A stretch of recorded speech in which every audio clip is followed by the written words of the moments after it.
नमः शिवाय। शिव पुराण श्री सतरुद्र संहिता 22वां अध्याय वृषभा अवतार वर्णन। नंदीश्वर बोले, हे ब्रह्मापुत्र सनत कुमार जी, एक बार देवताओं और दैत्यों ने मिलकर बहुमूल्य रत्नों और खजानों को हासिल करने के लिए समुद्र मंथन करने का निश्चय किया, परंतु वह मंथन किस प्रकार किया जाए यही सब सोच रहे थे। तभी आकाशवाणी हुई। आकाशवाणी ने कहा, हे कल्याणकारी देवताओं, तुम्हारा कार्य अवश्य ही सिद्ध होगा।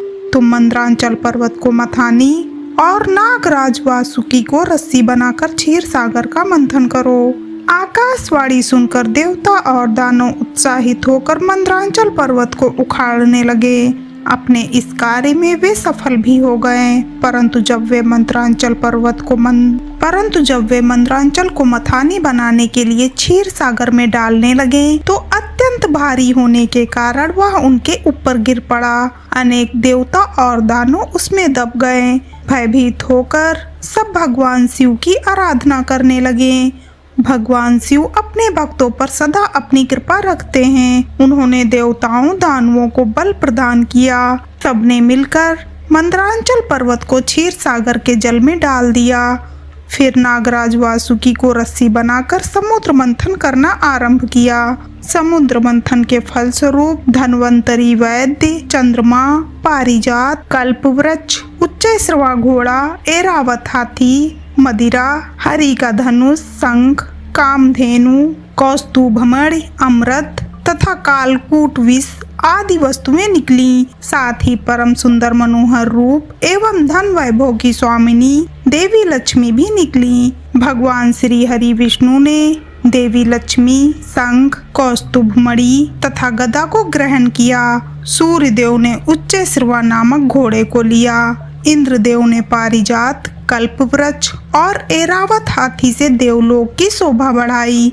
त्रिलोकीनाथ भक्तवत्सल भगवान शिव ने देवताओं और असुरों सहित पूरे संसार की रक्षा हेतु मंथन से निकला हुआ कालकूट विष पिया और नीलकंठ नाम से प्रसिद्ध हुए। उन्होंने चंद्रमा की रक्षा हेतु उसे अपने सिर पर धारण किया। असुरों ने रमण कराने वाली मदिरा को लिया तो मनुष्यों ने धन्वंतरी वैद्य को ग्रहण किया। मुनिजनों ने कामधेनु को ग्रहण किया। तत्पश्चात सबसे अंत में निकले अमृत कलश को देखकर सब उसे लेने के लिए झपटे। देवता और असुर दोनों ही अमृत पीना चाहते थे।